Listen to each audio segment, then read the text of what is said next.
Chers amis, je vous souhaite la bienvenue pour notre culte. Est-ce qu'il y a quelque chose qui a changé depuis dimanche dernier? Non. Qu'est-ce qui a changé? C'est le premier dimanche de l'Avent. Il y a la couronne de l'Avent. Effectivement. Aujourd'hui, c'est le premier dimanche de la période de l'Avent. C'est vrai que cette période se fête peut-être davantage dans l'est de la France, où il y a une certaine influence, on va dire, germanique. Mais sur le calendrier œcuménique, en tous les cas, la période de l'Avent est présente également. Donc je vous souhaite la bienvenue pour notre premier culte de la période de l'Avent, premier dimanche. Merci à Joël et Catherine qui ont préparé ce culte. Et je vais laisser la place tout de suite à Joël, notre sergent. En chantant par ce premier chant que vous devez avoir entre vos mains, c'est « Oh que ces choses belles ». C'est un chant protestant qui a été réadapté en 1970, mais qui date quand même de 1562, au début de la Réforme. Voilà.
fois, nous faisons la couronne de l'Avent. D'où vient cette tradition? C'est quand même bien de le savoir aussi. Non, avant de suite.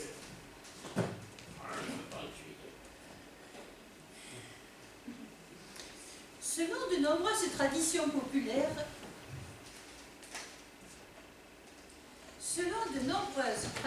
populaires, accompagnant cette période de l'Avent, un des plus en vogue actuellement est certainement la couronne de l'Avent, ça va de soi.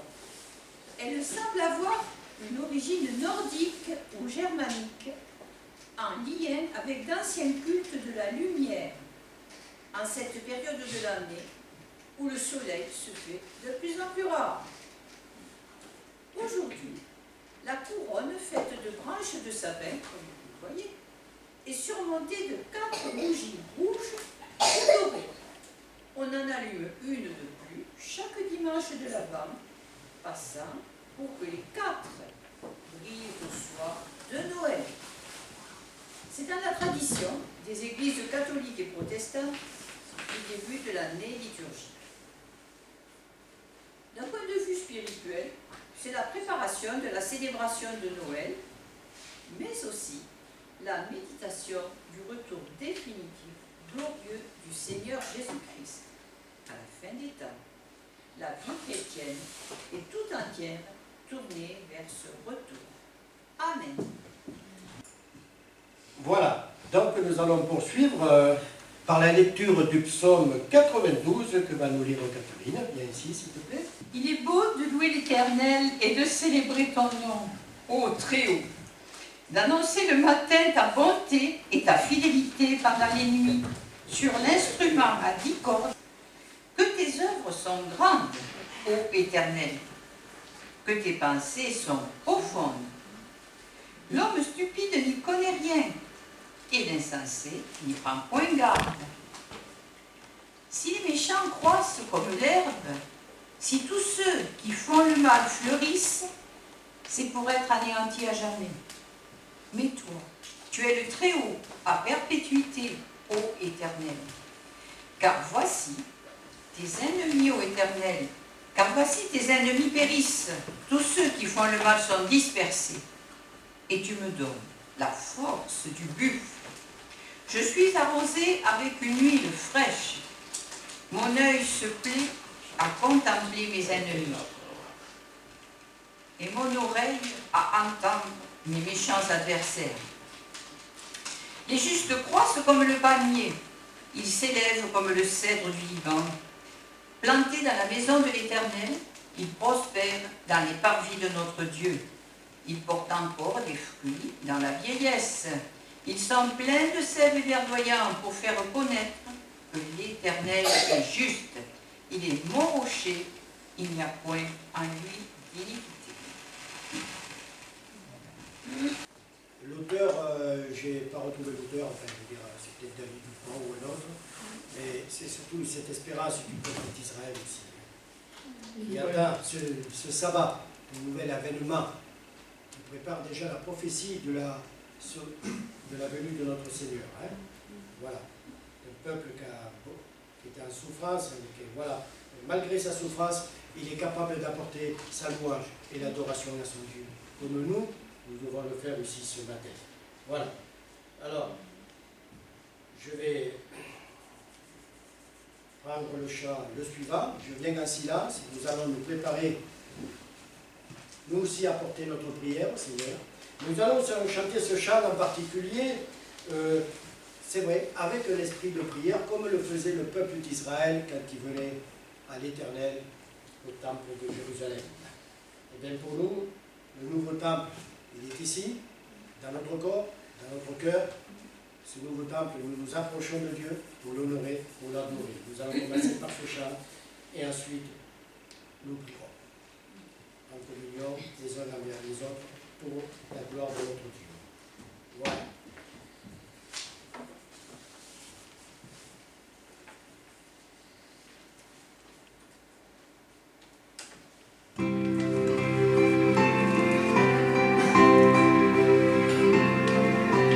Je viens en silence.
que chacun de vous puisse exprimer sa prière de louange, d'adoration, de remerciement, mais aussi, s'il y a un besoin personnel. Seigneur connaît toutes choses, il est là, son cœur est ouvert à nous d'ouvrir le nôtre et de s'exprimer. Avec vos mots, ne cherchez pas, je veux dire, à avoir, dire, mais qu'est-ce que je peux dire? Non, laissez parler votre cœur au Seigneur, même au travers de la louange. Le Seigneur accepte la louange des enfants, alors en plus forte raison, il acceptera aussi la nôtre. Amen. Eh bien, notre Dieu, ce matin, nous sommes devant toi, parce que nous sommes assemblés d'abord sous le nom de Jésus, ton Fils bien-aimé, celui qui nous a sauvés, qui a pardonné nos péchés, parce qu'il a payé à la croix du Calvaire. Et Seigneur, c'est sous ta grâce que nous pouvons exprimer l'adoration, la louange de notre cœur. Avec de simples mots, mais tu le reçois, parce que tu es celui qui nous aime. Merci pour ce qui se passera dans cette journée d'avance, parce que tu es celui qui veut bénir tes enfants. Voilà. Alors, ça, en même temps, ça sera, nous allons chanter la première strophe, j'arrêterai, et ça sera en même temps le moment du témoignage. Voilà. Et après chaque témoignage, nous chanterons les autres strophes. Il y aura sûrement une interlude aussi. Voilà. C'est bon, tout le monde a fait. Alors je lance.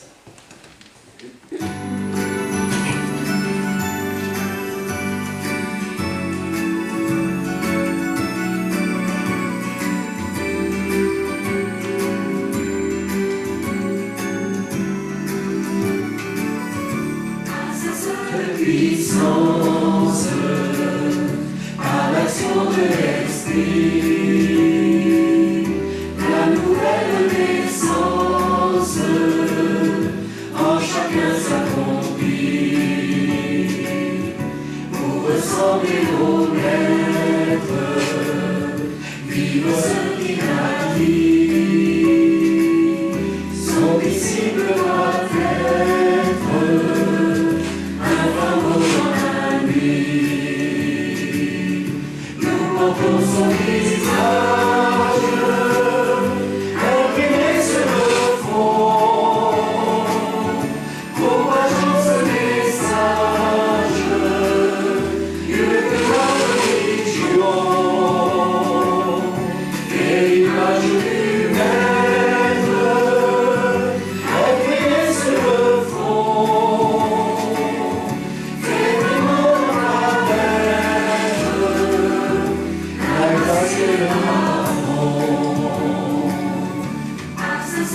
Puissance, par l'action de l'Esprit, une église nouvelle, sur Jésus se construit. Elle a un langage qui rapproche et bénit, et répand son image.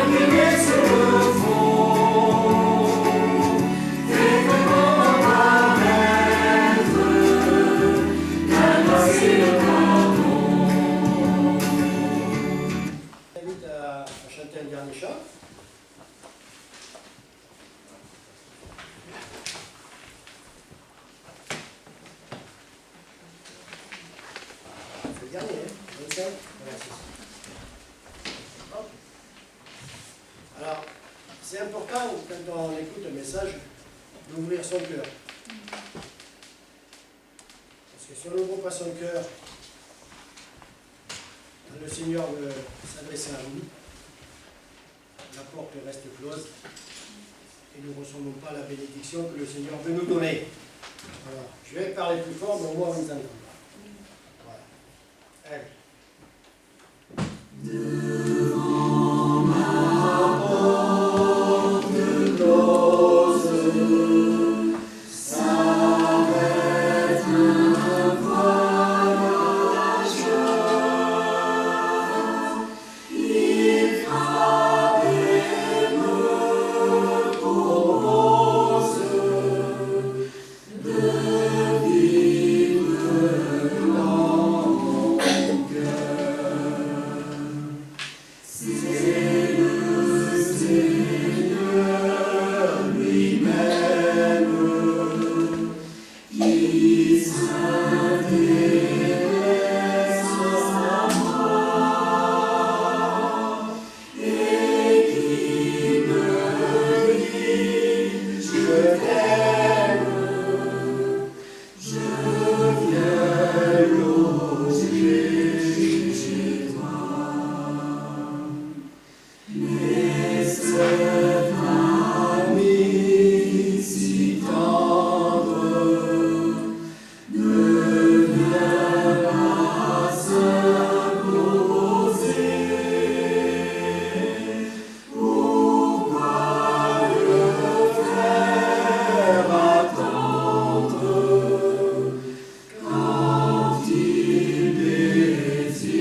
c'est dans Jean, l'évangile de Jean,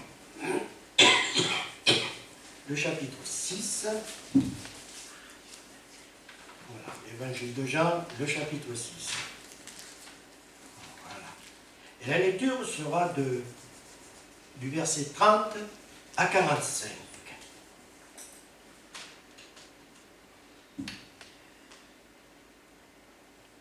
Quel miracle! Ce sont des juifs religieux qui posent la question à Jésus. Enfin, quel miracle fais-tu donc? Lui dirent-ils, afin que nous voyions et que nous croyions en toi. Que fais-tu? Nos pères ont mangé la manne dans le désert, selon qui est écrit, il leur donna le pain du ciel à manger. Jésus leur dit, en vérité, je vous le dis, Moïse ne vous a pas donné le pain du ciel, mais mon Père vous donne le vrai pain du ciel.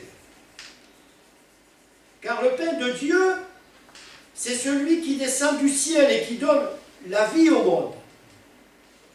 Ils lui dirent, Seigneur, donne-nous toujours de ce pain. Jésus leur dit, je suis le pain de vie. Celui qui vient à moi n'aura jamais faim. Et celui qui croit en moi n'aura jamais soif. Mais je vous dis, je vous l'ai dit, vous m'avez vu, et vous ne croyez point. Tous ceux que le Père me donne viendront à moi, et je ne mettrai pas dehors celui qui vient à moi, car je suis descendu du ciel pour faire, non ma volonté, mais la volonté de celui qui m'a envoyé. Or, la volonté de celui qui m'a envoyé, c'est que je ne perde rien de tout ce qu'il m'a donné, et que je le ressuscite au dernier jour. La volonté de mon Père, c'est que quiconque voit le Fils et croit en lui ait la vie éternelle. Et je le ressusciterai au dernier jour. Quelle espérance merveilleuse pour ceux qui croient en Jésus. Ceux qui partent sans croire en Jésus, qu'est-ce qui leur arrive? Eh bien, ils partent dans l'au-delà sans espérance. Le chrétien a l'avantage de savoir qu'il est sauvé. Parce que Jésus, son sauveur, l'a gracié, a payé sa dette à la croix du calvaire. Tandis que celui qui part sans espérance, on verra, hein, je réglerai mes comptes avec Dieu, hein, c'est trop tard. Ils sont en attente du jugement. Ils sont en préventive, en quelque sorte. Tandis que le chrétien, il est dans le repos, il est dans la paix. Le Seigneur le récompensera au moment voulu. Allez, nous voici en Galilée, sur la montagne près du lac de Tibériade. Ça se passe au village de Capernaum, vers le, peut-être à l'été, c'est sûrement pas novembre, parce que c'est au moment après la distribution des pains, donc il devait faire bon quand même. Alors on pense que ça se passe vers le mois de juillet, vers l'an 29. Mais bon. La foule est venue retrouver Jésus après l'avoir recherché près du lieu où le Seigneur, justement, avait multiplié les pains. Hein, ça regarde le chapitre précédent. Et les poissons pour nourrir 5000. Alors, Jésus déclare à la foule et aux disciples qu'il est le véritable pain de vie. Et vous savez que dans ce monde actuel, il y en a qui se prennent pour le pain de vie. Hein. Il y en a un paquet. Hein. À les écouter, c'est le dernier qui a parlé qui a raison. Hein. Vous voyez, fausse espérance. Ils essayent de trouver des solutions, qu'elles soient politiques ou religieuses, et ce n'est pas le pain de vie. On a toujours fait. Mais Jésus dit que celui qui vient à moi n'aura jamais fait. C'est-à-dire, fin de quoi? Fin de l'amour, fin de la justice, fin de la misère, etc., etc. Mais Jésus dit, celui qui vient à moi n'aura jamais fait. Parce que le Seigneur Jésus prendra soin de lui. Vous allez dire, alors il n'y aura plus d'épreuves, c'est là, il les aura comme les autres. Il les aura comme les autres. Mais il aura toujours cette espérance et la paix dans son cœur. Parce que cette paix que les chrétiens ont pour ceux qui ont accepté le Christ dans leur vie, elle est inexplicable. Elle est inexplicable. C'est une paix qu'on ne peut recevoir que nous-mêmes. Et la paix que vous avez, elle est à vous. C'est celle du Seigneur. Mais il veut la partager. Et celui qui croit en moi n'aura jamais soif. Là, c'est pareil. On a toujours soif. On court toujours après quelque chose de nouveau. On a soif de ci, on a soif de là. On a toujours soif. Et quand on a bu à la fontaine du Seigneur, les autres soifs, elles ne sont qu'éphémères. Elles ne font que passer. À ce moment, les gens, qu'est-ce qu'ils ont soif là? De la fête de Noël. Mais ce n'est pas tellement pour la naissance du Sauveur. C'est la fête des tiroirs-caisses. Ils ont soif de faire plaisir à leurs enfants. Ce qui est normal. Mais il ne faut pas exagérer non plus. À ce moment, c'est la soif du sport, du football en particulier et d'autres. Ah, on va gagner, mais après il y en a un autre, après un autre. Et cette soif est continue, quand c'est fini, c'est l'autre. Et cette soif, elle n'étanche pas la joie du cœur. Ce n'est pas la joie de Dieu, c'est la joie des hommes. Elle n'est qu'éphémère. Mais suite à ces paroles, les Juifs murmuraient à son sujet, parce qu'il avait dit « Je suis le pain qui descend du ciel ». Alors là, c'était un scandale pour eux. Le seul pain qui devait descendre du ciel, c'était celui de Dieu, la manne, la tradition. Pour ne pas nous mentir à nous-mêmes, comme eux d'ailleurs, demandons à Dieu de nous diriger dans notre vie spirituelle. Et c'est ça le plus important. Parce que sinon vous aurez toujours faim, vous aurez toujours soif après les choses du monde. Regarde si je suis, Seigneur, sur une mauvaise voie. Quand on se sent pris par quelque chose, regarde, Seigneur, si je suis sur la bonne voie. Et le Seigneur regardera et vous montrera. Et conduis-moi sur la voie de l'éternité. C'est le roi David qui disait ça, dans le psaume 139 au verset 24.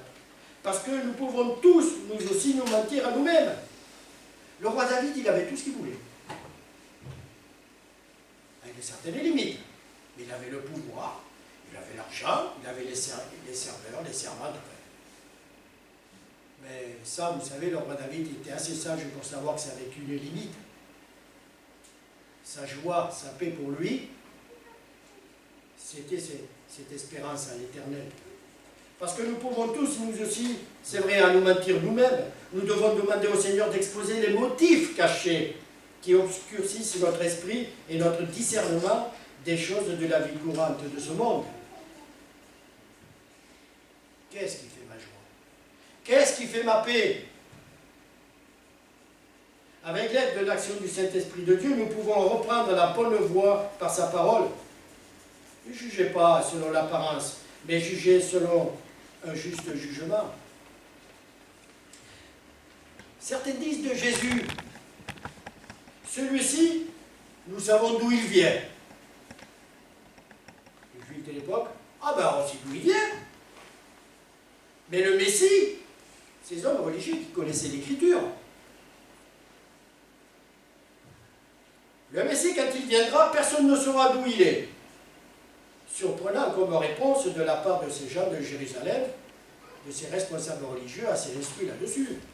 Mais combien d'hommes religieux nous avons dans notre époque, encore aujourd'hui, qui enseignent certaines choses, mais finalement, on se demande s'ils ne sont pas ignorants de l'Écriture. Tous théologiens qui sont. Certains rejettent que Jésus est fils de Dieu. Ils ne le reconnaissent plus comme fils de Dieu. D'autres, on se demande d'abord, j'allais dire, ceux qui font sous l'habit ecclésiastique. Je ne reproche pas leur comportement, je ne suis pas là pour les juger. Mais quelle responsabilité? Ont-ils oublié les Écritures? D'autres acceptent le mariage homosexuel. Mais oui, ils ont vu ça où, dans la Bible, que c'est autorisé? C'est très grave. Ces Juifs à l'époque disaient de Jésus, mais le Messie, c'est pas lui. On le connaît, on sait d'où il vient, ce fils de charpentier. Là. Voilà. Alors que le peuple simple, juif, je veux dire, savait l'appeler Rabbi, il reconnaissait à lui le maître. Ses apôtres, c'était leur maître. Alors je me pose la question suivante, toutes ces personnes sont très de mauvaise foi devant l'évidence. Pourquoi je dis cela? Parce que ces religieux, où ils sont ignorants, où ils refusent de croire à la réalisation de la prophétie qui dit « c'est de la postérité de David et du village de Bethléem, où était David, que le Christ, le Messie, doit venir. » Alors, ne faisons pas comme ces religieux juifs de Jérusalem, attention de ne pas nous mentir à nous-mêmes. Mais qui est Jésus pour vous? C'est le Fils de Dieu? Bon, vous savez, c'était un homme d'action, c'était le premier communiste. Ah oui, on nous sort de tout, hein. Au sein biblique, je l'entends aussi. Hein. C'est un homme très bon, c'est vrai, il a donné ça, mais c'est qu'un homme. Extraordinaire, exemplaire, mais c'est qu'un homme. Et ce n'est pas le Fils de Dieu. Et comme je disais bien souvent, vous pouvez parler de Dieu à n'importe qui, hein, parce que des gens ils se croient que si on parle de Dieu, on se fait... Non, parce qu'il y en a tellement des dieux. On reçoit le Dieu que l'on veut. On peut parler de Dieu. Mais dès que vous parlez, vous rendez témoignage de Jésus, Fils de Dieu, alors là, les ennemis commencent. Parce que là, où vous êtes un illuminé, ou alors vous n'êtes pas sur la bonne route de l'ensemble, je veux dire, de l'enseignement du christianisme. Et oui. On se fait avoir par des faux raisonnements d'hommes parfois très intelligents, très instruits. Ils n'ont pas l'intelligence spirituelle. Je n'en veux pas ces hommes-là. Hein. Malgré que certains, à qui j'ai eu affaire, malheureusement, ils m'avaient plus éloigné de Dieu que de m'en rapprocher. Quand j'étais religieux, moi, personnellement. De nombreux juifs croyaient bien faire en refusant de croire que Jésus était le Messie. Oh. Encore de nos jours actuels, beaucoup de personnes religieuses chrétiennes ne croient pas non plus au retour du Seigneur. Quand vous leur parlez du retour du Seigneur, ils vous ouvrent des billes, alors.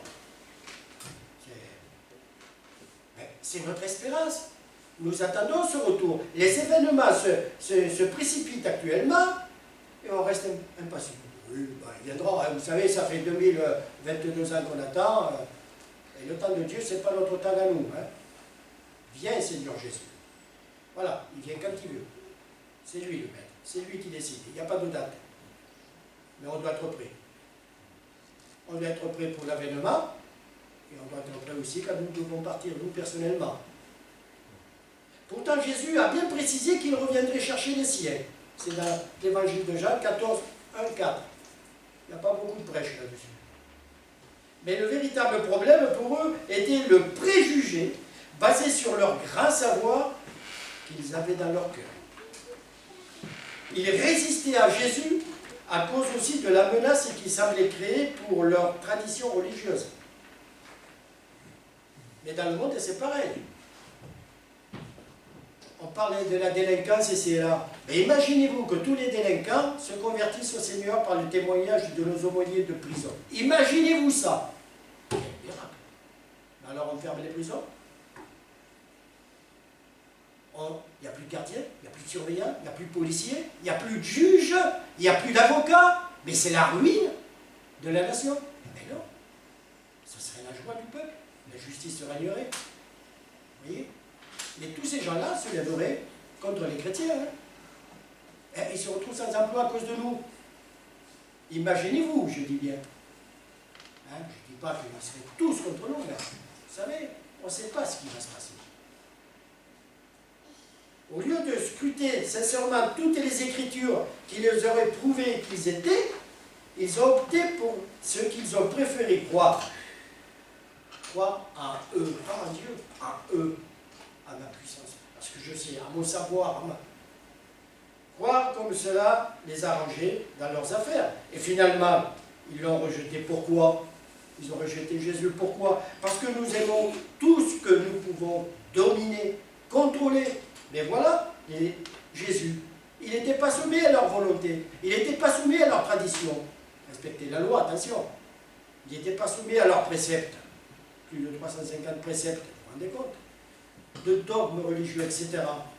Ils s'étaient soumis à l'obéissance complète de la parole de Dieu, de son Père dans la loi de l'amour et de la justice véritable. Tu aimeras ton Dieu de tout ton cœur, de toute ton âme et de toute ta pensée. Deuxième commandement, tu aimeras ton prochain comme toi-même. Alors si vous ne vous aimez pas, vous ne risquez pas d'aimer votre prochain. Hein? On est bien d'accord. Voilà. Mais si simplement ces deux commandements étaient appliqués, on n'aurait pas à faire dans un monde de délinquance. Alors, il m'arrive d'écrire assez souvent aux autorités internationales. J'ai ça à cœur depuis 1977. À ces personnes, qu'elles soient rois, reines, quand il n'y en a plus maintenant, empereurs, il y en a que, premier ministre, etc., etc. Et je leur envoie toujours ce verset biblique dans mon courrier. Il leur est adressé. Bon, vous savez, beaucoup ne répondent pas. Hein. 1 sur 10 peut-être. Mais qu'importe, je ne sais pas si c'est la personne qui la reçoit ou le secrétariat, qu'importe. Le message, il est parti. Et ce que je dis à cet homme ou à cette femme qui a le pouvoir, ce que l'Éternel demande de toi, tu crois, tu ne crois pas, c'est ton affaire. C'est que tu pratiques la justice, parce que tu es responsable devant ton peuple. Mais tu es responsable aussi devant Dieu. Que tu aimes la miséricorde, c'est-à-dire la justice, l'amour. Et que tu marches humblement avec ton Dieu. Pas mon Dieu, ton Dieu. Je ne sais pas lequel que c'est. Je ne sais pas lequel que c'est. Mais Dieu, lui, connaît son cœur. Mais s'il veut le rechercher, je lui mets la référence, Michée 6.8. Donc, il retrouvera ce Dieu-là, l'éternel Dieu, notre Sauveur. Voilà. Alors, pour croire réellement, on doit d'abord reconnaître qu'on est pécheur. Et qu'on ne peut rien faire pour se sauver soi-même, même par ses propres œuvres. Voilà. Vous savez, ça va être la Béa, c'est Noël. Je n'ai jamais eu de volontaire quand j'étais au Sud de nuit à Lyon, le jour de Noël. Mais après, hors saison, il n'y avait presque plus personne. On fait sa Béa, sa bonne action. Bon, c'est déjà bien, hein, mais c'est pas ça qui va nous sauver. Hein.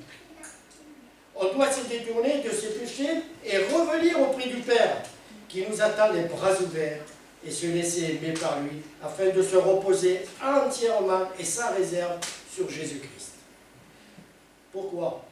Ben pour son salut personnel. Et le jour où nous devons partir, nous savons que nous sommes sauvés. Et on ne part pas sans espérance. Car la foi, c'est simplement faire confiance à Dieu. Et William Bott pouvait dire, ses promesses sont certaines. Si Dieu vous a fait une promesse, il la tient. C'est pas long, hein? Alors, je vais conclure, vous voyez, j'espère être pas trop long. Pour discerner ce qui est faux, il faut étudier d'abord la vérité de la parole de Dieu, c'est-à-dire la Bible. C'est-à-dire, lisez la Bible. Je ne peux que vous encourager. Commencez par le Nouveau Testament, mais lisez la parole de Dieu. Parce que la Bible, c'est la parole de Dieu. On a tout fait pour la faire taire. Tout. On l'a brûlé, on a persécuté ceux qui écrivaient, ceux qui la traduisaient. Mais la Bible est toujours là. La Bible, elle est vivante. Oh, ça c'est comme bouquin, hein. Mais la pensée, elle est vivante. Elle vit dans notre cœur. Sinon, on ne serait pas là ce matin pour prêcher. Voilà. Pour grandir dans la foi, reconnaître nos échecs aussi. Puis se concentrer sur Jésus, Fils de Dieu. Voilà. Le but, c'est Jésus-Christ. Il y en a qui prêchent Jésus seul. Jésus seul. Nous prêchons Jésus-Christ, Fils de Dieu, notre Sauveur qui nous a sauvés par son sang uniquement par grâce. Ta parole est une lampe à mes pieds. Elle m'éclaire. Je sais où je vais dans ce monde. Je n'ai pas besoin d'avoir soif, ni d'avoir faim. J'ai toute la nourriture qu'il me faut pour mon âme et pour mon corps, parce que Dieu prend soin aussi de notre corps. La parole est une lumière sur mon sentier. C'est le psaume 119, 105. Alors, que le Seigneur vous bénisse, parce que le Seigneur nous dit, tu as Jésus, enfin, on pouvait lui dire, Seigneur Jésus, et l'apôtre Pierre pouvait lui dire, tu as les paroles de la vie éternelle. Amen. Je vais laisser la voix. à la Major. Elle a fait l'ouverture, j'ai oublié de faire la fermeture.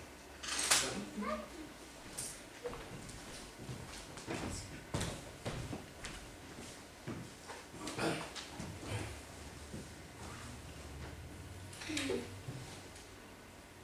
Avant de recevoir la bénédiction, nous voulons prier ensemble.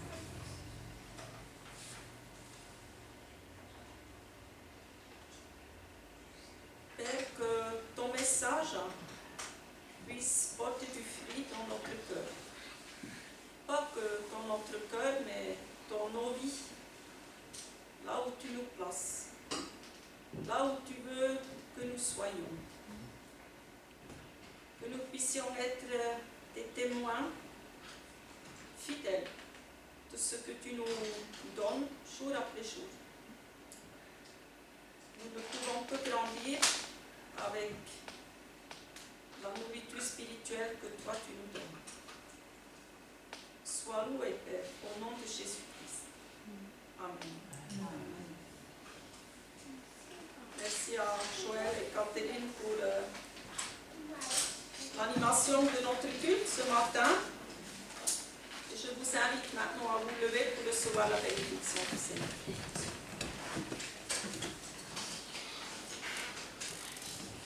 Que le Dieu de l'espérance vous remplisse, nous remplisse de toute joie et de toute paix dans la foi, afin que nous débordions d'espérance par la puissance de l'Esprit. Amen. Amen. Amen. Bon dimanche. Bonne semaine. À bientôt.